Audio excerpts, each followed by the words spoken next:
Dracula. Soy Dracula. The Spanish Dracula is a 1931 American-made Spanish-language film directed by George Milford and released by Universal Pictures. It is not to be confused with the other more well-known motion picture version of Dracula, starring Bela Lugosi, also released in 1931 by Universal Pictures. Sometimes referred to as the Mexican Dracula or as the Spanish-language Dracula, this movie was shot at the same time as the English-language version.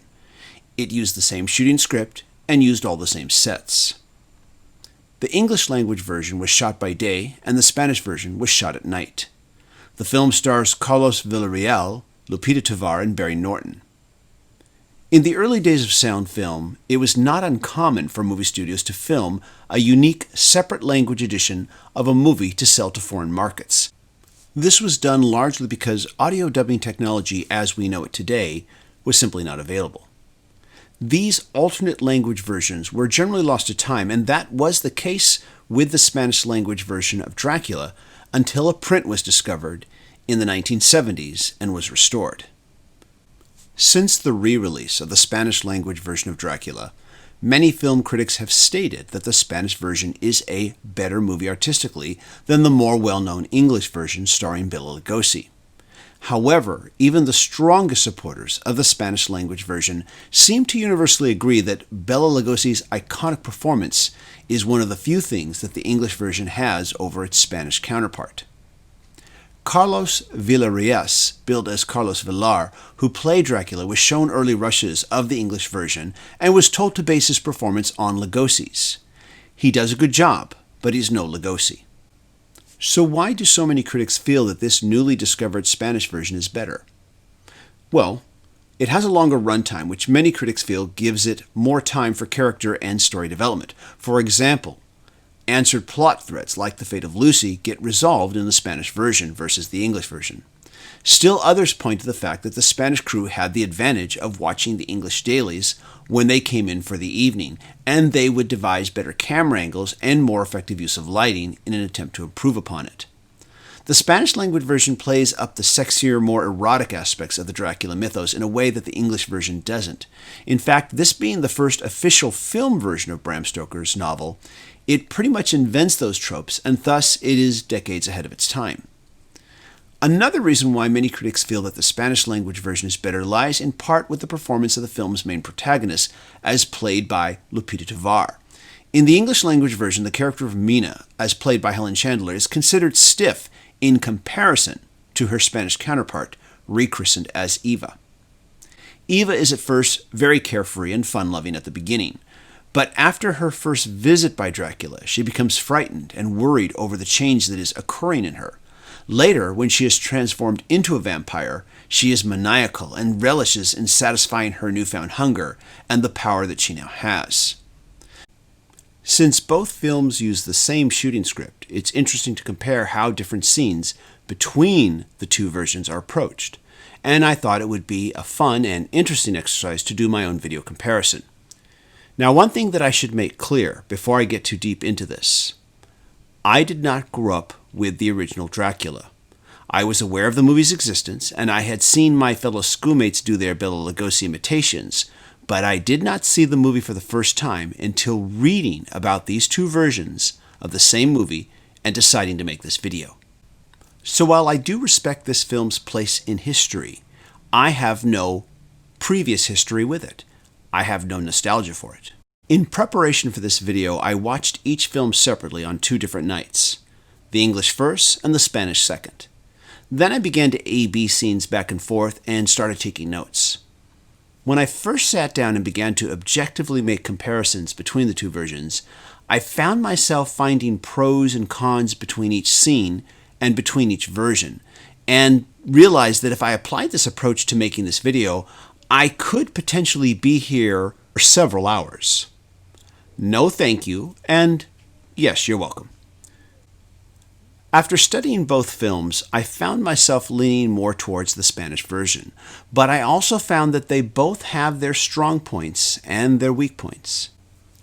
So instead of discussing each and every scene in the film, I think instead what I will do is just discuss a few key scenes in the film that I feel are some of the strongest reasons why the Spanish version makes a better impression on most movie-watching audiences and critics.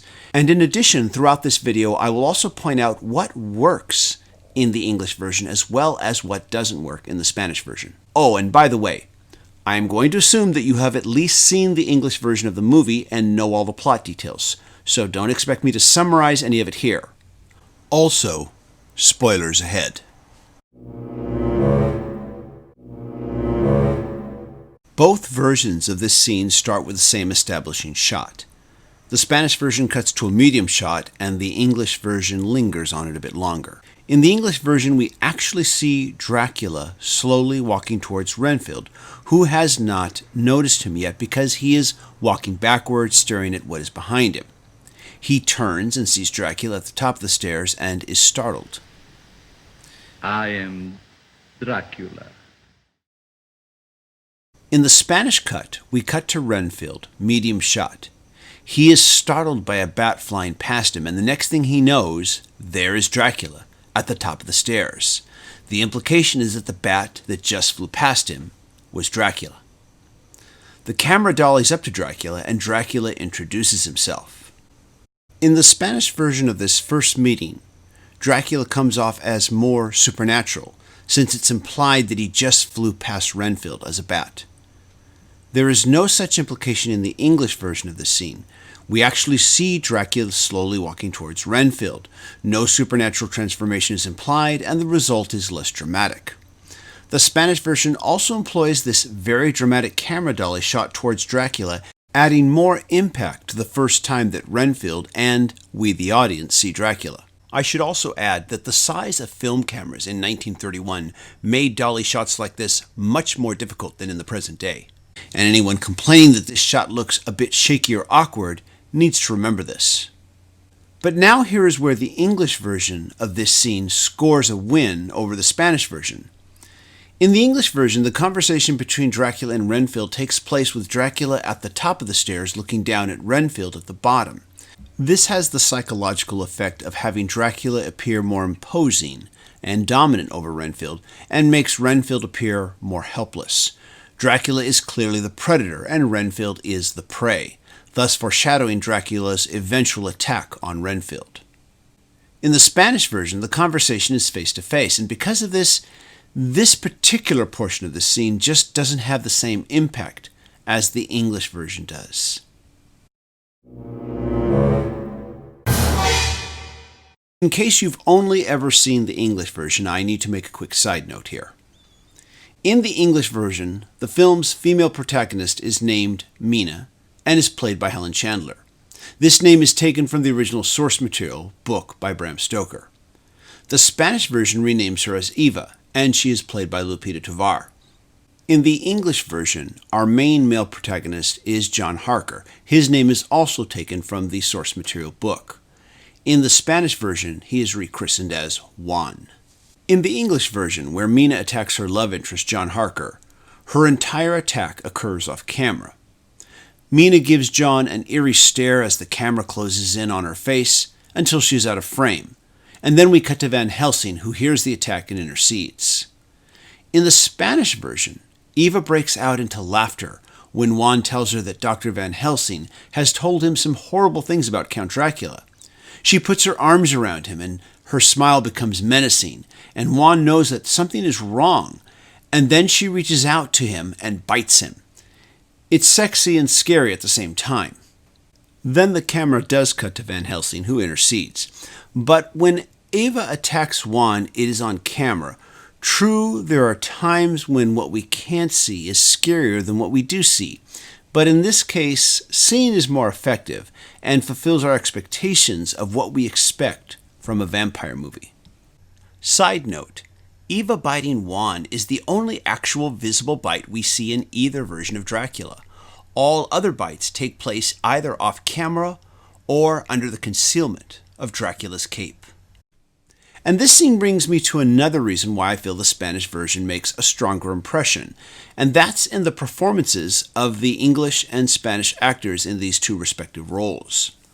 Juan and Eva come off as more natural in how they perform their roles and how they react off of each other versus how John and Mina come off during these same scenes. Now, some of this might have to do with acting styles of the 1930s versus today. At this point, sound motion pictures were in their infancy, and most actors had come from either a silent film or live stage background, which required a larger, broader, and less natural style of performance.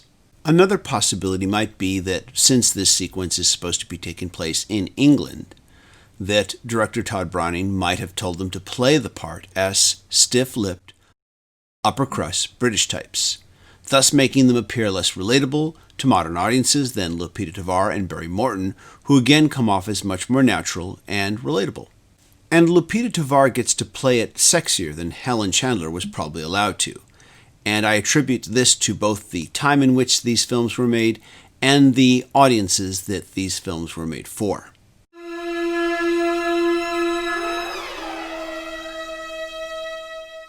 So while we are on the subject of performances, I want to take a moment and discuss our two Draculas. Simply put, Bela Lugosi wins hands down. Now, it's true that he did have the advantage of having played the role on stage for years before actually being cast in the film, so he had considerably more time to perfect his performance. Carlos Villar is not terrible, but Bela Lugosi just plays it more suave and more subdued. If the Spanish version had had a comparable performance for its lead, I think it would have been a hands-down victory for the Spanish version.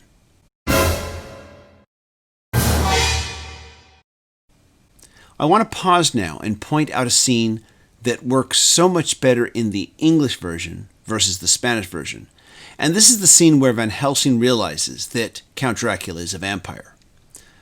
The sequence where Van Helsing looks into the mirror of the cigarette case is paced much more dramatically and comes off much eerier and creepier than in the Spanish version. And I should also add the clever way that Dracula is introduced to Van Helsing just prior to this aforementioned scene is both funny and clever. What could have caused them, Professor? Count Dracula. And feels more like the way we make movies in 2018 versus 1931. In the Spanish version, the maid merely walks up to Van Helsing and tells him that Count Dracula is here, and all the impact that is in this scene in the English version is lost.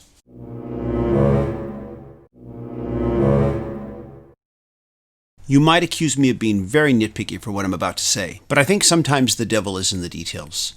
In the English version, this is how Dracula rises at sunset from his casket. We see Dracula's casket start to open. Then the camera dollies away. Then dollies back. And we see Dracula arisen for another evening of foul play. Compare this now to the Spanish version. Here the casket opens. We see some ghostly smoke arise from the casket, and Dracula arises out almost like an apparition. I have heard some critics of the Spanish version laugh this sequence off as nothing more than cinema parlor tricks, but I, for one, appreciate the fact that the makers of the Spanish version took the extra effort to make Dracula appear more supernatural. But then again, who knows? Perhaps Universal Pictures thought that English-speaking audiences would find it too frightening to see Dracula actually rising from his coffin, so they moved the camera away. Finally, I want to discuss Dracula's death scene. Now, actually there's a lot of things I could compare back and forth with these two versions of the same scene, but all I want to focus on right now is the actual staking of Dracula by Van Helsing. In both versions of this scene, we never really get to see Van Helsing pound the stake into his arch-nemesis. And I feel fairly certain that this has to do with what the studios thought that American audiences at the time could endure. In the English version, the camera angle is a long shot. We see Van Helsing from behind kneel down to Dracula's coffin and lift up the metal bar that he will use to drive the wooden stake into Dracula's heart. And then the camera cuts away before he ever lowers his arm. The image cuts to John, who turns and hears Dracula's death throes, Then the camera cuts to Mina, who seems to cyclically feel Dracula's death. In the Spanish version, the camera angle is much closer. Dr. Van Helsing is standing and mostly in profile, and his stake is much larger and more visible too. He raises his arm to strike and then begins to raise it down to drive the stake. And just before it hits, the camera cuts away as well. But the image comes off as more impactful. Also, the camera cuts immediately to Eva, who reacts in the same way as Mina did in the English version. I have to assume that the studios considered mainstream American audiences to be too squeamish to violence, because even the audio of Bela Lugosi's death scream was for decades removed from the film's original soundtrack. It has since been restored, and you can hear it now in all its glory on the newer Blu-ray and DVD releases. At the end of the day, there are so many other comparisons I could make, and so many other thoughts that I could share with you about these two different versions of the same film, such as the differences between the two Renfields and the two Van Helsings. But real quick, I like the English Van Helsing better, and I like both Renfields equally. If you haven't yet seen the Spanish version, I hope that this video might make you curious to do so. And while I am finding myself leaning more towards the Spanish version, I want to make it clear that this does not mean that I think the English version is bad. I find that both versions work for different reasons, and like a lot of movies, they have their strong suits and their weak suits. One is a classic that many say started the modern horror genre as we now know it today, and the other is a lost alternative version of that classic that was in some ways ahead of its time in terms of how it portrayed its primary subject matter.